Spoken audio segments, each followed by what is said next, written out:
আসসালামু আলাইকুম। ইতিমধ্যে আপনারা জানেন কাফি ওরফে রাজাকার বনাম শামীম ওরফে ময়না ভাইয়া দুইজনের মধ্যে কিন্তু এই মুহূর্তে অনলাইনে একে অপরকে নিয়ে সমালোচনা আলোচনা দুটোই হচ্ছে। আপনারা কিন্তু জানেন না মূল ঘটনা কোন জায়গা থেকে কি কারণে তাদের দুইজনের মধ্যে দ্বন্দ্ব সৃষ্টি হয়।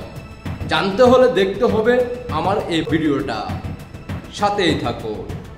আপনারা ইতিমধ্যে জানেন 24-এর রাজাকার কোটা আন্দোলন সমর্থক পুরোপুরিভাবে ছাত্রদেরকে উস্কিয়ে তারা এখন ঘুমাচ্ছে।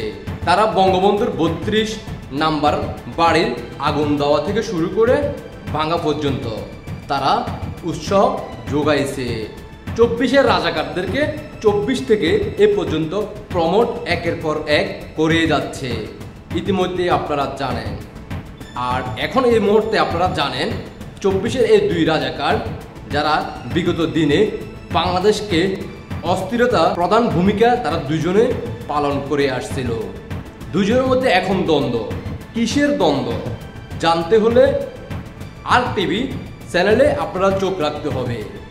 RTV ইতিমধ্যে জানিয়ে দিয়েছে 30শে জানুয়ারি কাফি সমর্থক জানায় সমকামী লোকদেরকে সে তার পক্ষ থেকে সমর্থক জানিয়েছেন। বিশ্বাস হচ্ছে না, বিশ্বাস হবে না, প্রমাণ ছাড়া কোনো কথা বলি না।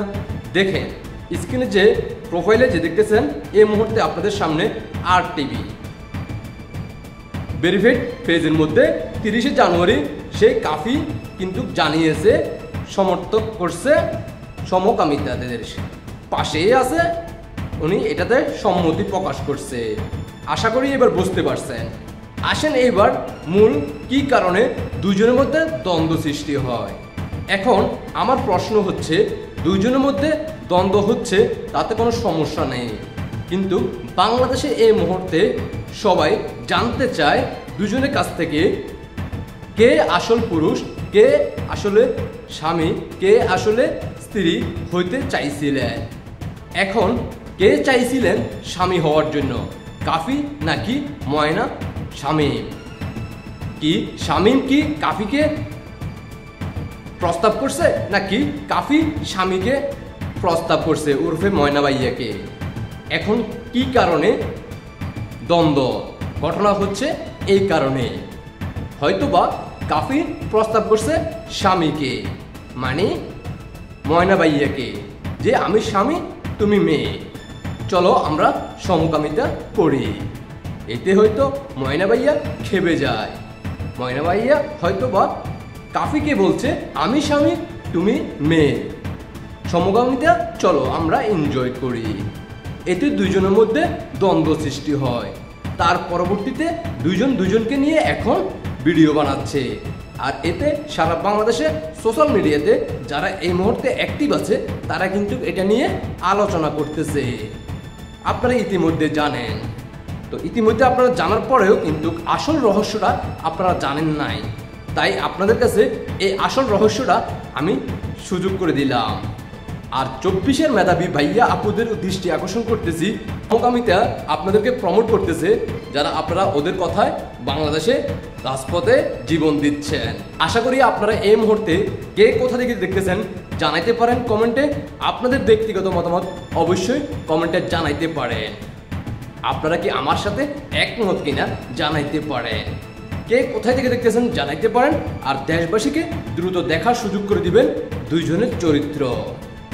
আমার 24-এর আফু ভাইয়াদের কাছে প্রশ্নই থাকবে, আপনারা কি কাফিকে সমর্থন করেন যে সমকামিতাকে প্রমোট করে?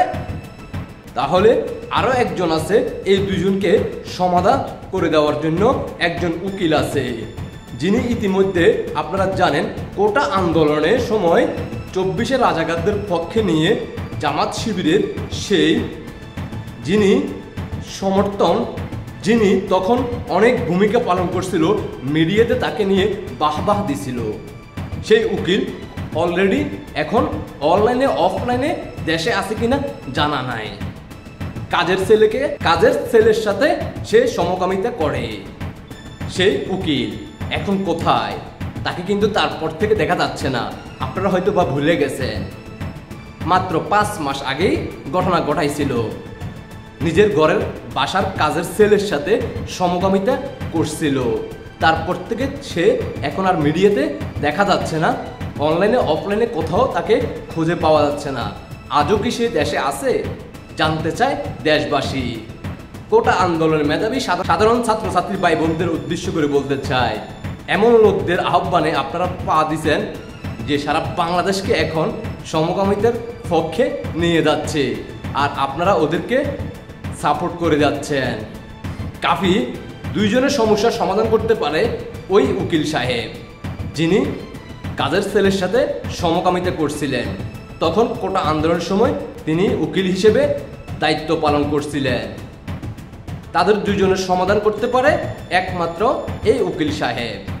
আশা করি সবাই বুঝতে পারছেন। সবাইকে অসংখ্য ধন্যবাদ। দেশবাসীকে দেখার সুযোগ করে দিবেন। কে কোথা থেকে দেখতেছেন জানাইতে পারেন। জয় বাংলার সৈনিক ভাই বোনরা দেশে প্রবাসে যেখানে থাকুন না কেন, দ্রুত ভিডিওটা সর্বোচ্চ শেয়ার করে দেশবাসীকে দেখার সুযোগ করে দিবেন। আল্লাহ হাফেজ।